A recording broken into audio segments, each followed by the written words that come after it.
Sir ये आप लिख रहे थे कि जी अगर बिलावल साहब और मियां साहब जा सकते हैं जीबी में कैंपेन के लिए तो सिटिंग एमएनएस जो हैं बाकी पार्टीज़ के यानी जुनेद अकबर साहब, असद कैसर साहब, you can't go two GB to campaign because it's against the election rules. क्या कहना चाह रहे हैं सर आप? मसला है क्या बताया जा रहा है इन रहनुमाओं को? क्यों नहीं इन्हें कैंपेन करने दी जा रही जबकि बिलावल साहब भी एमएनए हैं, मियां साहब भी एमएनए?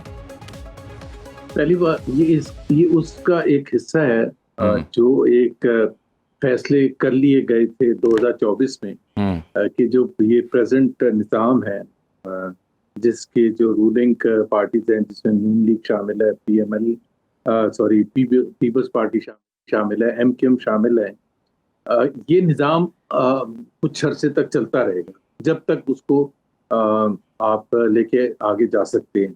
उसमें 2029 का इलेक्शन आना है नहीं आना जो भी है, बट ये निज़ाम चलेगा और ये निज़ाम इसलिए चलेगा कि उनके बकौल पाकिस्तान की तरक्की इसी तरह से होगी। और उस निज़ाम को फाल बनाने के लिए, इफेक्टिव बनाने के लिए आइन में तरमीम की गई 26वीं अमेंडमेंट, 27वीं अमेंडमेंट, 2024 के इलेक्शन में दबा के धांधली की गई और फिर उसके बाद आपने देखा पीका लॉज आए और पकड़ धक्कड़, लोगों के खिलाफ केसेस और सबको अंदर बंद करने का सिलसिला आज तक जारी है। तो ये उसकी कंटिन्यूशन है कि और उसमें एक जो हदफ है वो पाकिस्तान तहरीक इंसाफ है और इमरान खान है कि वो उनको रोकना है। बाकी आपने जो मर्जी करना हो, चाहे वो आप ढीठ बन के करें, चाहे लोग आप क्रिटिसाइज करें, कि आपने देखा असद कैसर साहब को जहाज पर बैठने के लिए पूरी ट्रैफिक वहां बंद कर दी। पता नहीं कितने लोगों के फ्लाइट्स मिस हुई होंगी या क्या हुआ होगा। जुनैद अकबर साहब वहां मौजूद थे, उनको अरेस्ट करके जिसको कहते हैं सुबह बदर कर देना, वो कर दिया गया। मियां नवाज शरीफ एमएनए भी हैं, मियां नवाज शरीफ रूलिंग पार्टी के सरबराह हैं, प्रेसिडेंट है पार्टी के, और बिलावल भुट्टो चेयरमैन है, आसफा भुट्टो भी एमएनए हैं, उसके अलावा शाजिया मरी वहां मौजूद है एमएनए, उसके अलावा और भी पता नहीं कितने एमएनए, मतलब कोई कतगन नहीं है। जिसकी भी जरूरत है वहां वो हो सकता है। इलेक्शन कैंपेन भी खराब की जाएगी और वो 2024 में जो जामी एक सबक सीखा था कि सब हरबे इस्तेमाल कर लिए थे, बल्ला भी छीन लिया था, सब कुछ कर लिया था और ये समझा था कैंपेन भी नहीं करने दी थी, इमरान खान को भी अंदर बंद कर दिया था, 3 कन्विक्शंस भी करती थी एक हफ्ते पहले। तो ये समझा गया था कि अब पीटीआई जाहिर है बिल्कुल भी नहीं उसका चांस, लेकिन रात को जब वोट निकले तो पता चला कि पीटीआई। लेकिन आप यानी जुबैर साहब इस सारे एतराज के साथ साथ आप ये फिर मान रहे हैं ना कि निज़ाम यही चलेगा? यही चलेगा। तो अब अगर ये अगर समझ आ जाए कि निज़ाम यही चलेगा तो सियासतदान का काम राह निकालना होता है या राह से दूरी इख्तियार करना होता है? ये बड़ा एक डिफिकल्ट है और पाकिस्तान की तारीख में बार बार ऐसे मराहिल आए हैं जिसमें जो भी सियासतदान थे, ऑपोजिशन में थे, जो भी थे, उनके लिए ये फैसला करना कि ये किस तरह से राह हमवार की जाए या दूर होकर बैठा जाए। सो इसका कोई विनिंग फॉर्मूला नहीं है, इसमें 2 राय होती हैं। और एक तो बड़ी अच्छी उसकी एग्जांपल ये है कि 2018 में जब पीटीआई की हुकूमत आई थी तो पीएमएलएन जो मेन ऑपोजिशन पार्टी थी उसमें भी 2 राय थी, मुज़ाहमत की जाए या मुफाहमत की जाए। और जो प्रेजेंट प्राइम मिनिस्टर हैं वो मुफाहमत के हक में थे और मियां नवाज शरीफ और मरीम नवाज मुज़ाहमत के हक में थी।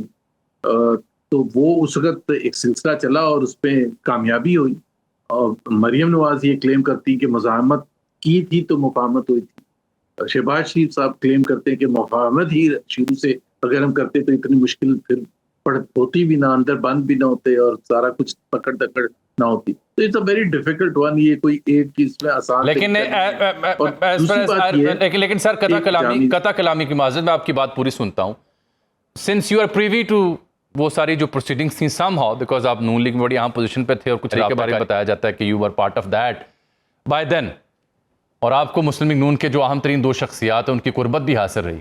मैं आपसे अदर देन द फैक्ट कि आपको एतराज़ क्या सिस्टम पे या आपकी हिमायत क्यों है पीटीआई के लिए, इससे छोड़ के, इससे बाला होके, व्हाट इज़ योर सजेशन? मुज़ाहमत की राह से पीटीआई को अभी तक क्या मिला और जिस तरह की मुज़ाहमत की गई क्या वो कारआमद या मुफीद साबित हुई? बिल्कुल आपका सही सवाल है कि कुछ भी नहीं मिला और उससे बहुत दूर है अपनी मंजिल से। जितने दूर पहले थे उससे बहुत ज्यादा दूर है। तो उसकी दो रीजंस हैं। एक तो ये है कि बहुत सी गलतियां की गई, बिल्कुल इस पे कोई शक नहीं। मज़ाहमत भी करने का एक तरीका होता है, मेरा ख्याल है उसको ओवर स्ट्रेच किया गया, गलत वक्त में किया गया है, उसकी स्ट्रेटजी गलत थी। सबको इस्लामाबाद बुला लो भाई, कराची से क्यों इस्लामाबाद बुला लो, कराची में अपना करें। वो मतलब सबको एक जगह इकट्ठा करना इस्लामाबाद में कोई आसान काम नहीं। तो एक तो वो उसकी टाइमिंग, उसकी स्ट्रेटजी, उसके जो भी तरीके का था, वो उसमें कमजोरी थी बिल्कुल। दूसरी बात यह है कि प्लीज अंडरस्टैंड, पीटीआई के लिए कोई भी स्पेस नहीं, एक सुई के बराबर भी स्पेस नहीं।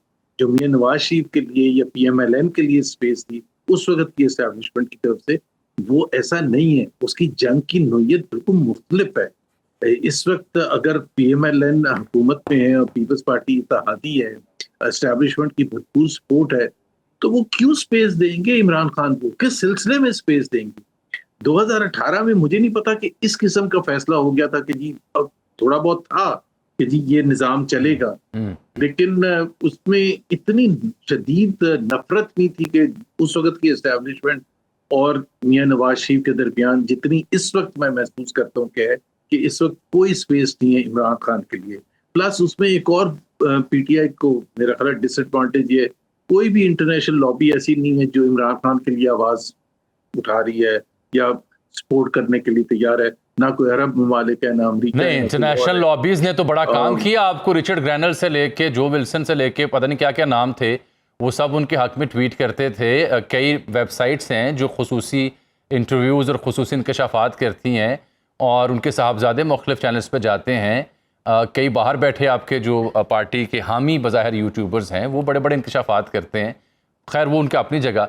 मेरा सवाल यह है, जो आप फरमाते हैं जब आपकी स्पेस नहीं है पीटीआई के लिए, तो सर स्पेस निकाली जाती है, पैदा की जाती है।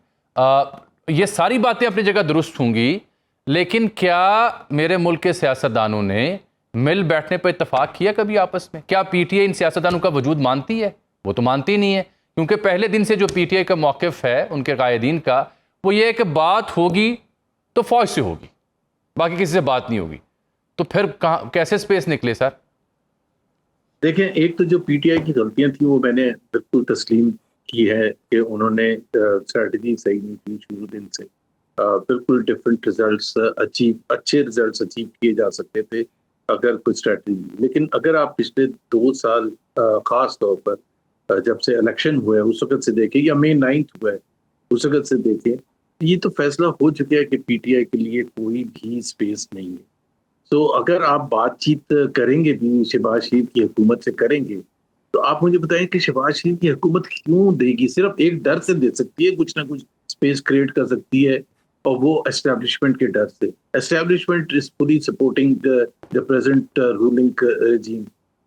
उनको कोई वो नहीं है, बल्कि उनको शदीद एक कंसर्न है कि जी अगर इमरान खान को थोड़ा सा भी मौका मिल गया वो पाकिस्तान माहौल को खराब करेगा। आप उनकी ट्रीटमेंट को देख लेना, डॉक्टर्स तक रिसाइड नहीं है, तो 7-8 महीने हो गए उनके किसी को मिलने नहीं देते, सिवाय उनके जो पर्सनल लॉयर हैं, वो भी लॉयर सारे के सारे नहीं, एक आध लॉयर को मिलने के लिए देते हैं। कोई पार्टी के वर्कर्स को, चीफ मिनिस्टर बने हुए कितना सोहेल अफरीदी को हो गया टाइम। तो ये तो नवाज शरीफ के साथ ये सब नहीं हो रहा था, हालांकि जंग थी। और हालांकि आपको पता है कि नवाज शरीफ तो बिल्कुल जलसों में उस वक्त की एस्टैब्लिशमेंट के खिलाफ नाम ले लेके उनको सुनाते थे, और सिर्फ उनको नहीं सुनाते थे, पिछली सारी तारीख दोहराते थे। सन 71 भी दोहराते थे, और फिर सन 65 और जो भी। लेकिन जुबैर साहब, अब वो मियाँ साहब तो अब भी ये वही बात कर रहे हैं कि मुझे क्यों निकाला, मुझे देश से निकाला क्यों दिया गया। वो तो अब भी वही बात कर रहे हैं। कल जब गए हुए थे वहाँ पे जलसे से अवाम से उन्होंने खिताब किया, बड़े जज्बाती हो के वो वही सवाल कर रहे थे। और ये उनकी जो यानी माज़ी करीब में जो लेगेसी थी पॉलिटिकल, उसका बड़ा अहम नुक्ता रहा। लेकिन अब बिन क्वाइट फ्यू ईयर्स, अब दोबारा जबकि उनकी अपनी हुकूमत है वो ये बात कर रहे हैं, since you are very close to him, जब ये नारा, ये सवाल उठाया गया, तो अब वो किससे पूछ रहे हैं? देखें ना, एक तो वो थोड़ा सा बहुत कम बोलते हैं, आपको पता है, बहुत ही एक वंस इन सेवरल मंथ्स वो कुछ बात करते हैं। अगर वो हर रोज कहीं ना कहीं बात कर रहे हो, is the president of the party, तो फिर वो शायद ये दोहराएंगे नहीं। लेकिन वो चूंकि 6 महीने में एक दफा बात करते तो उनको समझ ही नहीं आती है और किस चीज की बात की जाए। तो वो बिल्कुल भूल जाते हैं कि 4 साल से तो उनके अपना भाई वजीर आजम है। सही। तो गिले शिकवे जो है वो 2017 के उनके बहुत हद तक सही हैं, बहुत हद तक सही है कि उनके साथ ज्यादती की गई थी, इसमें कोई शक नहीं है। लेकिन उसका अजाला हो चुका है, उनके भाई ने और उनकी पार्टी ने और उनकी बेटी को वो उनके उसके बदले में मिला है जो वो खुद डिजर्व नहीं करते थे। चले मैं कता कलामी दोबारा यहाँ एक बात बड़ी मुझे आपकी अच्छी लगी, वो ये कि जहां आप पाकिस्तान तहरीक इंसाफ के साथ होने वाली जो नाइंसाफ़ी है उसकी खुलकर बात करते हैं, वहीं आपने ये इस बात का एतराफ़ किया कि मियाँ साहब के साथ 2017 में ज़्यादती हुई थी, जो कि पीटीआई के अक्सर लोग नहीं मानते। This is something very unique और बहुत ही हौसला अफजा ये आपका। मेरा ख्याल है शुरू 2013 में हुकूमत आई, आपको पता है 2014 में धरना हुआ, वो धरने के पीछे उस वक्त की एस्टैब्लिशमेंट थी, इसमें कोई शक नहीं है। और फिर उसके बाद डॉन लीग्स हुआ, डॉन लीग्स की कोई सेंस नहीं बनती थी। डॉन लीग्स हुआ और उसमें आपको पता है कि फिर उसकी वजह से कितना प्रेशर डाला। पनामा जो था वो उसमें, और फिर उस वक्त की जो जुडिशरी थी, सिर्फ एस्टैब्लिशमेंट नहीं, साकिब निसार और वो सारे जजेस जो थे, जिस तरह से उन्होंने काम किया, वो तो जाहिर है पाकिस्तान को तो नुकसान बहुत पहुंचा। तो मियां नवाज शरीफ को भी नुकसान पहुंचा, पार्टी को नुकसान पहुंचा और पाकिस्तान के पॉलिटिकल प्रोसेस को सख्त नुकसान पहुंचा। लेकिन उसका मतलब, मैं ये हमेशा से ये कहता हूँ कि उसका मतलब ये नहीं है कि आप उससे 100 गुना आपने बेनिफिट उठा लिया ना। 2024 में आप डिजर्व नहीं करते थे, आपकी बेटी चीफ मिनिस्टर बन गई, आपके भाई प्राइम मिनिस्टर, समधी डिप्टी प्राइम मिनिस्टर बन गए, तो अब आप ये तो नहीं गिला शिकवा कर सकते कि वो जी 2017 में क्या हुआ।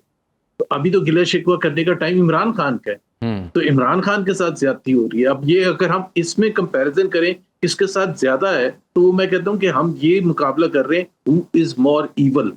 ये अगर हमारा स्टेज पहुंच गया, भाई वो गलत था, उसको गलत को गलत करना चाहिए, और आज हो रहा है उससे ज्यादा गलत हो रहा है, बहुत ज्यादा। जुबैर साहब, being a student of politics sir, not as a journalist, ये एक अदना सी राय ये है कि ये हम दायरों के सफर में हैं, और पहली बात ये कि ये माना ही नहीं जाता कि पार्टी ए के साथ भी ज्यादती हुई या नहीं हुई, उसका दिफा किया जाता है। जब तक उसका इदराक नहीं होगा आगे नहीं बढ़ा जाएगा।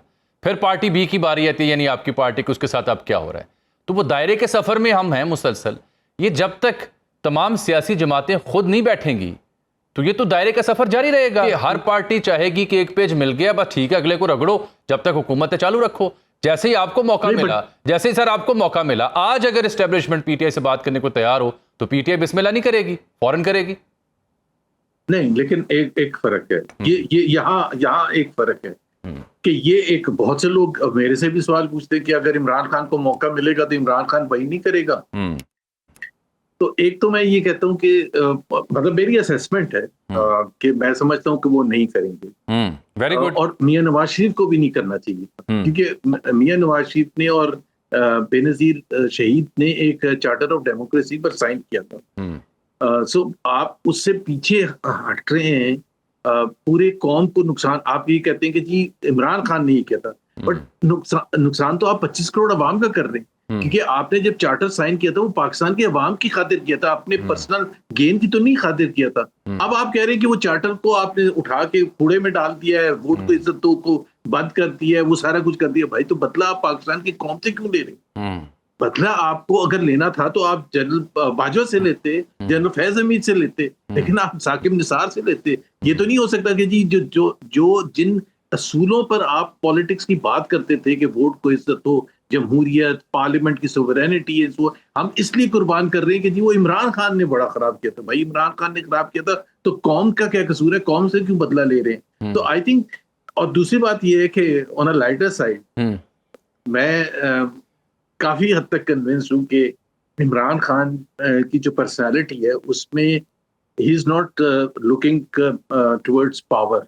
मेरा नहीं ख्याल है कि वो इस चीज के लिए जद्दोजहद कर रहे हैं कि वो प्राइम मिनिस्टर दोबारा बन जाए।